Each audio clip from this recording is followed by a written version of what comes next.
Hi, welcome back. This is the start of Act 2. In Act 2, I'm going to break it down into smaller parts so that it won't take you a long time to finish one video, and it will be easier, hopefully, for you to remember the stuff in Act 2. So here we go. And if you remember the format, I'll explain the difficult vocabulary and also I'll talk about the plot and characters. So let's start looking at the vocabulary, and on these 3 pages there aren't a lot of difficult words. Alright, so let's start page 27, Act 2. If you remember our last video, the ending of Act 1, and the inspector mentioned about Daisy Renton and Gerald was shocked. So it implied that Gerald actually knew Daisy Renton, and that was Eva Smith. Okay, so this is the beginning of Act 2, and the inspector started to question Gerald when he returned from the drawing room. Alright, so on this page I have 2 words and phrases that I want to introduce it to you. Number 1, hysterical, with hysterical laugh. Okay, it's a stage direction for Sheila.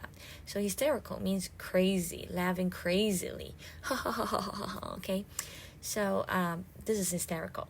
And number 2, ought to be. I think Miss Burling ought to be excused. So to Gerald, he thought that Sheila has lost her mind, and so it would be better that she is not going to be present in the questioning, in the investigation, and that's why Gerald said she ought to be excused. So it means she needed to be excused. Ought to be means need to. And then the story continues, and Sheila tried to get involved in this conversation between Gerald and Inspector. And in the bottom part of page 27, I have 3 words and phrases that I want you to pay attention to. Number 1 is the second last line of spoken by Gerald. The first one is bound to be. It's bound to be unpleasant and disturbing. So bound to be means be certain. It means it must be. So Gerald is saying that if Sheila continued to stay and listen to the questioning, then Sheila must be unpleasant, so she would not be happy. So unpleasant here means not something that will make you happy. It's something that will make you upset. Alright? And the last word, disturbing, it means it will cause you anxiety, and also it is worrying. It will make you worried.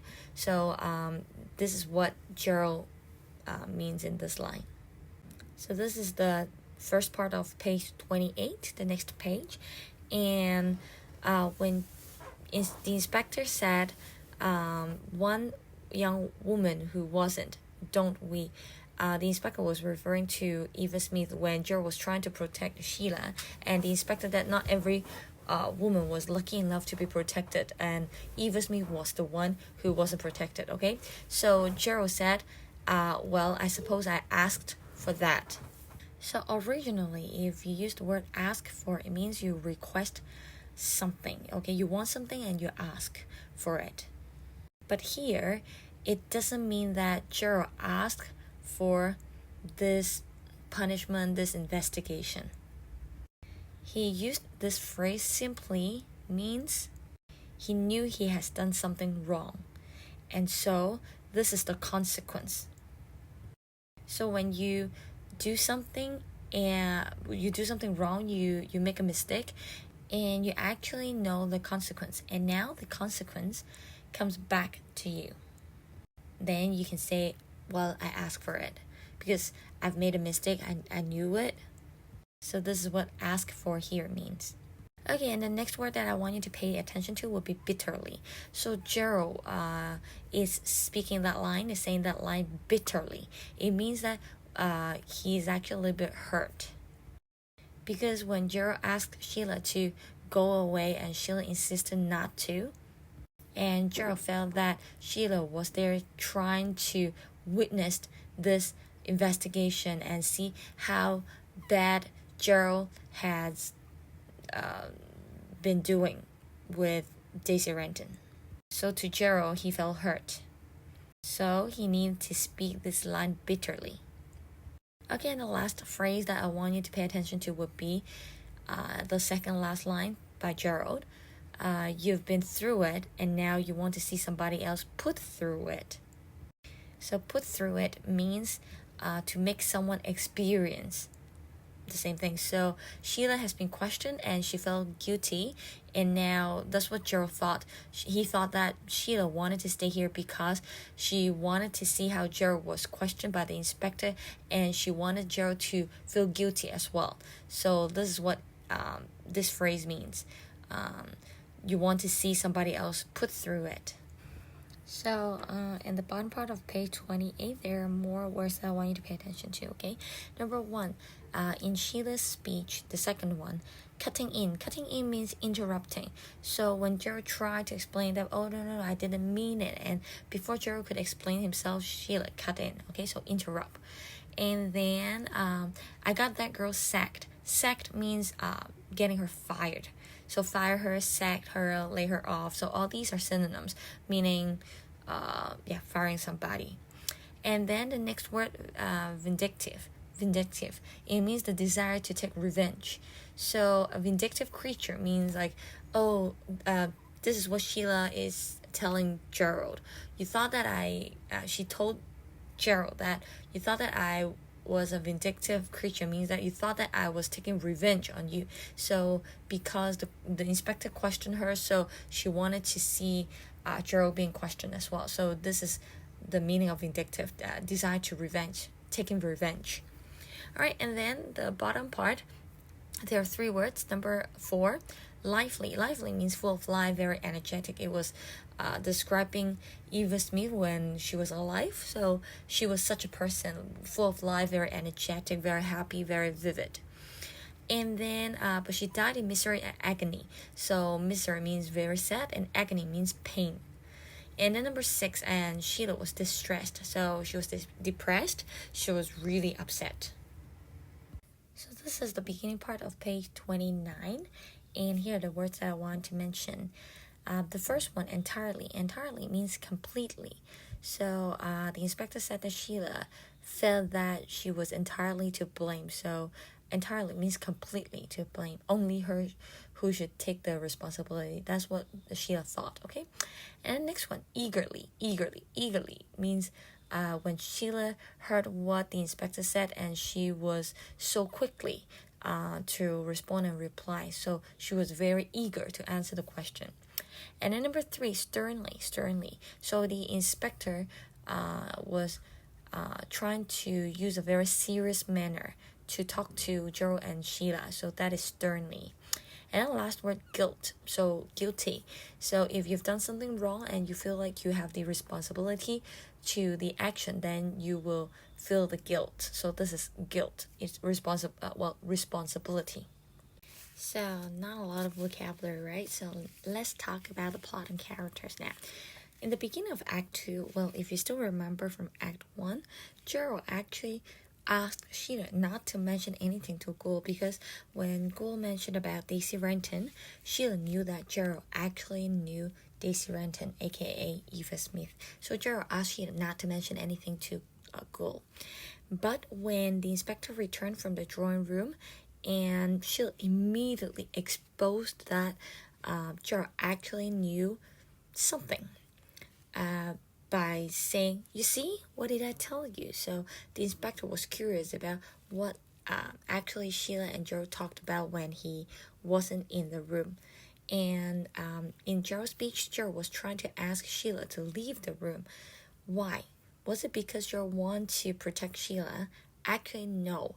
Gerald wanted Sheila to leave the room because he knew that Sheila was too excited or hysterical or hyper, and she would say something wrong, or she will expose all the secrets that Gerald was hiding from her and also the inspector.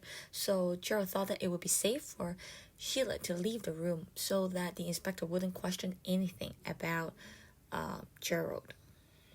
So Sheila was really sensitive, and when Gerald just mentioned that, Sheila was a little bit hysterical and what Gerald meant was that Sheila was a little bit too excited.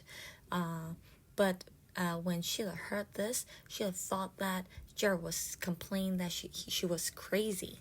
So she was not so happy. And the conversation here between Sheila and the inspector, you can compare the tone between Sheila and the inspector and also the tone used between Gerald and the inspector. You can see that the inspector was kind of polite to Sheila and tried to tell her that, well, I have no more questions for her. But the tone that the inspector used towards the Gerald was almost completely different. So when Gerald said it would be an unpleasant and disturbing event if Sheila stayed and listened to the investigation, and the inspector actually tried to tease him, saying that, oh, are you trying to protect the young woman now, okay? Because Eva Smith wasn't protected, and that was partly Gerald's blame. So you can see that how the inspector reacted to Sheila and how he reacted to Gerald, it's a little bit different. And the reason was that Sheila was trying to be open and try to tell the inspector everything that she knew, and Sheila felt that she was responsible to Eva Smith's death. Okay, but you can see that Gerald was trying to hide the truth. So the inspector realized the difference, and so he was using two different tones when he talked to Sheila and to Gerald. So just now I mentioned about it, the inspector said that one young woman wasn't protected, and that was Eva Smith. All right. And I also explained that Gerald said, I suppose I asked for it, that mean that he was the one who made the mistake. So now the consequence comes back to him. So, and when Sheila said, it can't be any worse for me than it has been, and it might be better. So what does it mean? To Sheila, the investigation questioning was terrible, horrible. So she felt really bad that she was the one who complained about Eva Smith and got her sacked. So she was really sad, really upset.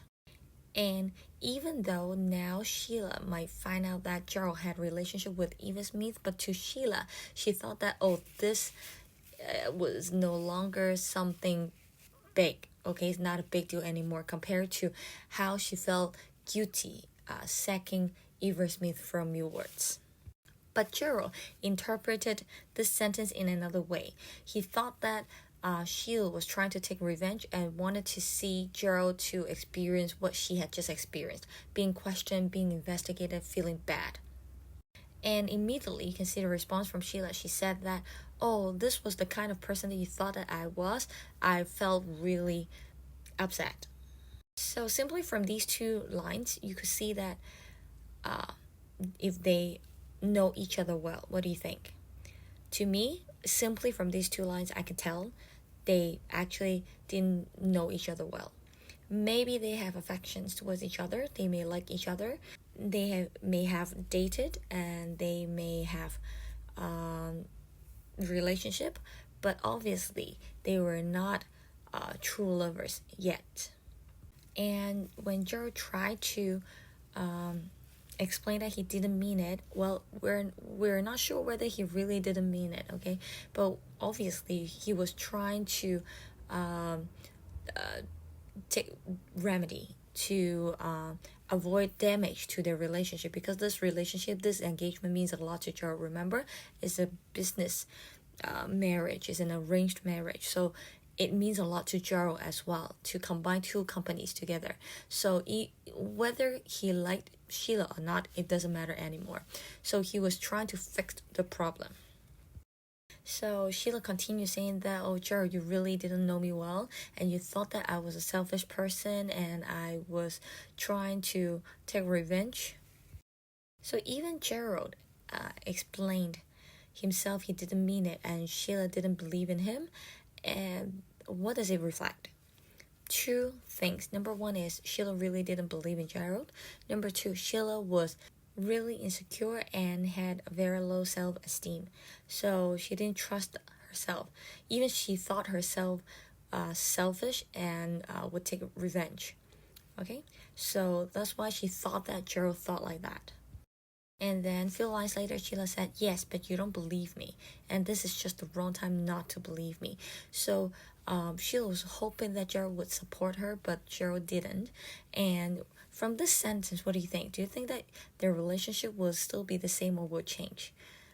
For me, I think that definitely their relationship, they can't go back to how they were like before the engagement dinner.